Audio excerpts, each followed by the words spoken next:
Good morning, everyone, and welcome back to Firewood at the Furnace. My name is Brad, and today we're going to tear into this big pile of cherry rounds that we've got over here. You saw last week I had Jack and Will over here helping me buck up the wood that was laying here in the yard, and we've got a mountain of cherry rounds here that I'm going to get done today. This is going to be more than one dump trailer load, so we're probably going to fill up the first dump trailer and then back the second one in and finish this off. Taking up a lot of space here at the front of the yard, all these rounds piled up. There's more over there that we'll get to and more in the back. But today we're going to fire up the Eastonmade 1222 and the Eastonmade STK24 conveyor and get this pile cleared out. So stick around today and watch the splitter in action.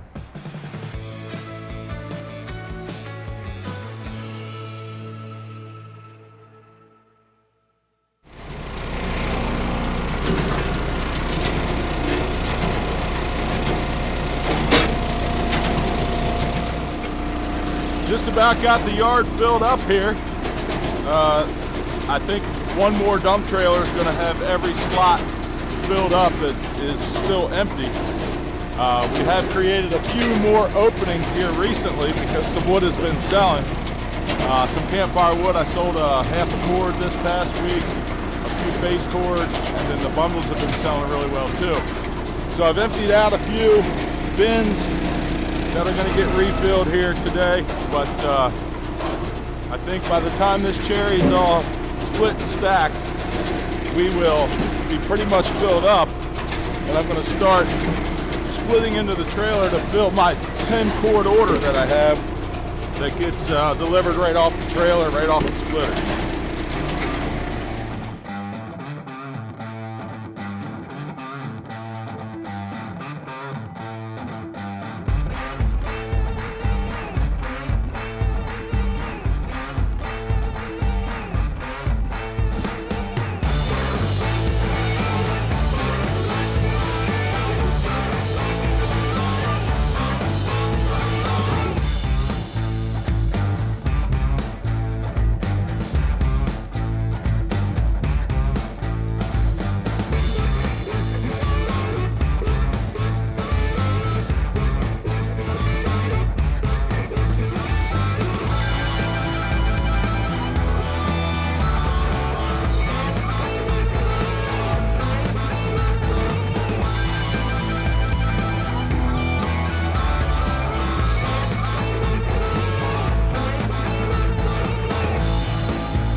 Well, that's the first trailer load. I'll spin you around here and show it to you, all 100% cherry. So I'm going to pull this over to where it's going to be stacked, and I'm going to answer a couple questions that some of you have asked in past videos about unhooking the trailer from the truck and putting the dump body up in the air. I'll show you how I do that and answer some of the questions that you have about the trailer tongue popping up in the air when I throw that weight up in the air. So let me move this over here and I'll show you what I'm talking about.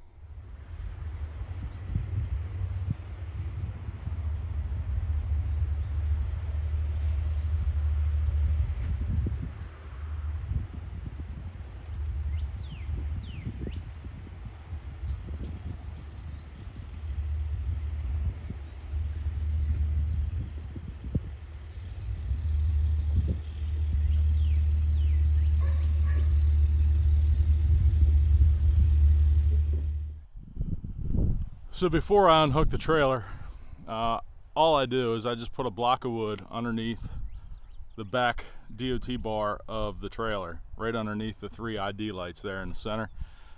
This block of wood sitting right there is what I normally use. It's about the right height. It won't look like it's the right height when I put it under right now, but as I jack the trailer up and the body goes up, it will get to the right height.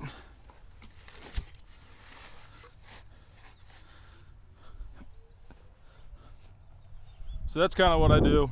I'll unhook the trailer now. We will go hook up to the empty trailer sitting up there. And I got a little surprise for you today. Ever since I've had the 1222 here in the yard, I have never taken the box wedge off. I have the tall 4-way that's been sitting there that I've never used. Today that's going to change. I'm going to give it a shot. I'm going to change out the wedges, use the 4-way, and fill up the second trailer. And at the end of the video, I'll give you my thoughts on that. So let me get this unhooked, move the empty trailer over to the conveyor, and we'll get splitting again.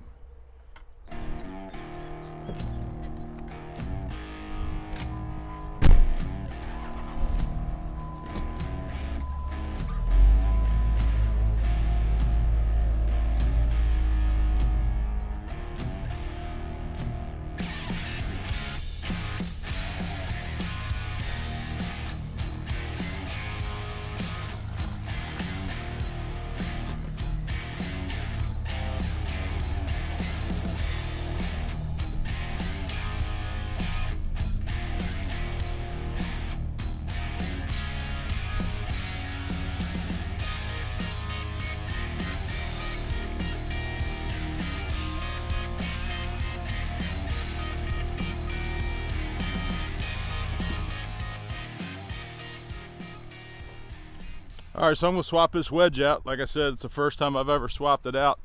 So I'm pretty sure I know what I'm doing here. I'm gonna pull the pin out of the pullback arm, and this all should slide out.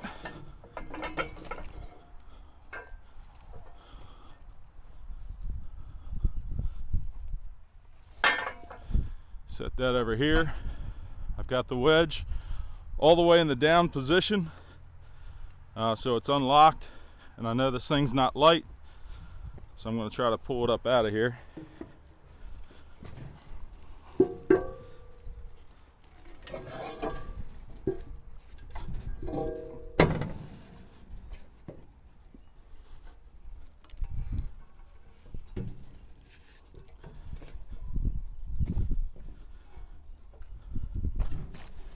Set this off to the side.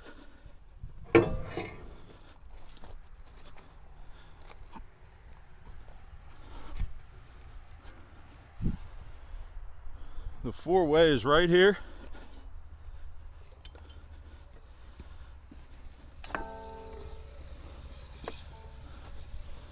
We'll slide that right down in. Let's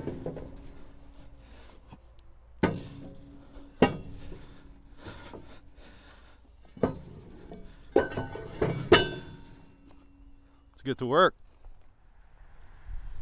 Before we fire the equipment back up, I just like to take a moment after each trailer load that I do to clean up around the machine a little bit. I'll show you how I do that, and top the machine off with fuel, put another nice little light coat of grease on the beam before we get going again. So what I do with the conveyor and the splitter, especially around that box wedge, you get the small scraps and stuff that build up underneath the splitter. I like to keep a small garden rake nearby, and since this is where I'm standing and this is where I'm working, I like to keep this area cleaned out. So I keep a small rake nearby, and I just rake this stuff away from the machine so it's not in the way. Also, underneath the conveyor, you'll get these small crumbs that build up, and that can eventually, if you let them build up too long, it could potentially jam up the conveyor. You might break a shear pin, stall the motor out, you know, things like that. So keep an eye underneath the conveyor. Any buildup you have under there, just keep that cleaned out as well. And it makes for a much nicer work environment. Now we're ready to split. Show you what's left here. We knocked out 3 rows that were stacked here, But as we're getting further away from the splitter, it's gradually becoming less efficient because I have to walk to get to the rounds to bring them to the splitter. So let this build up a little too far this time. But anyway, I'll let you know what I think of the four-way. Not that I haven't ran a four-way before, but I've never ran the four-way on the Eastonmade 1222. So I have some thoughts for you when we get done here with this today.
There it is, the second trailer is full, 100% cherry, as well as just like the first one.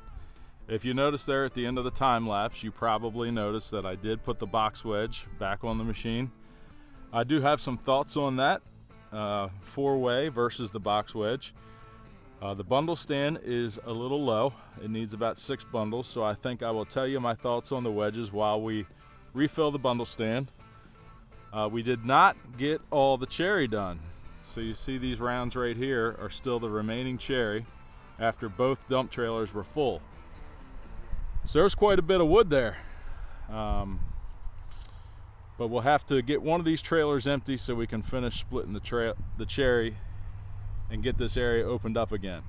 So let's refill the stand and I'll tell you my thoughts.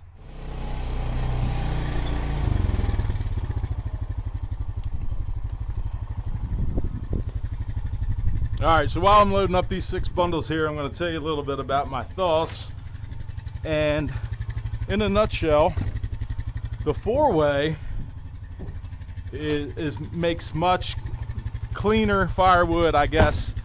Not that the firewood is less clean, but less scraps, less trash, less slivers that are coming out of that box wedge.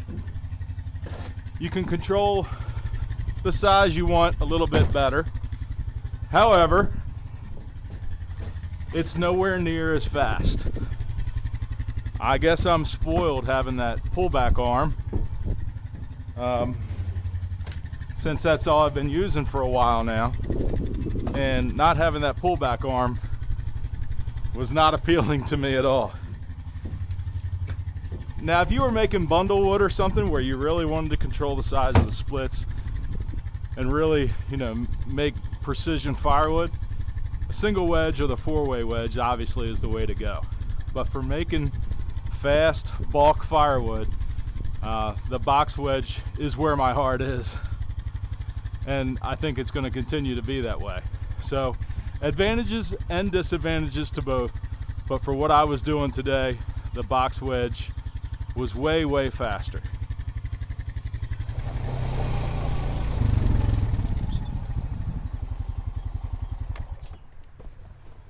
Now, that's not to say that if you had the right size rounds where you didn't need to resplit anything and you could just put them through that 4-way, then that would be very quick as well. But I had all different diameters of rounds today, some real big ones, some fairly big ones, and some that went through the 4-way really well. So if you can separate the size of your rounds and you know what wedge will work best for those, that's probably a really good way to do it. But when you've got a variety of all different sizes, I think the box wedge, like I said, this is just my opinion, for me, is the way to go. So, the bundle stand is full. Got Old Glory flying from it now. And that's going to be it for today. So I hope you enjoyed this week's video. Got some exciting stuff coming to you in the next week or so. We're heading back down to North Carolina and gonna have some neat content, I think. So until then, I hope you all have a great week. Please subscribe, like, tell your friends, all the things, and we'll see you next time.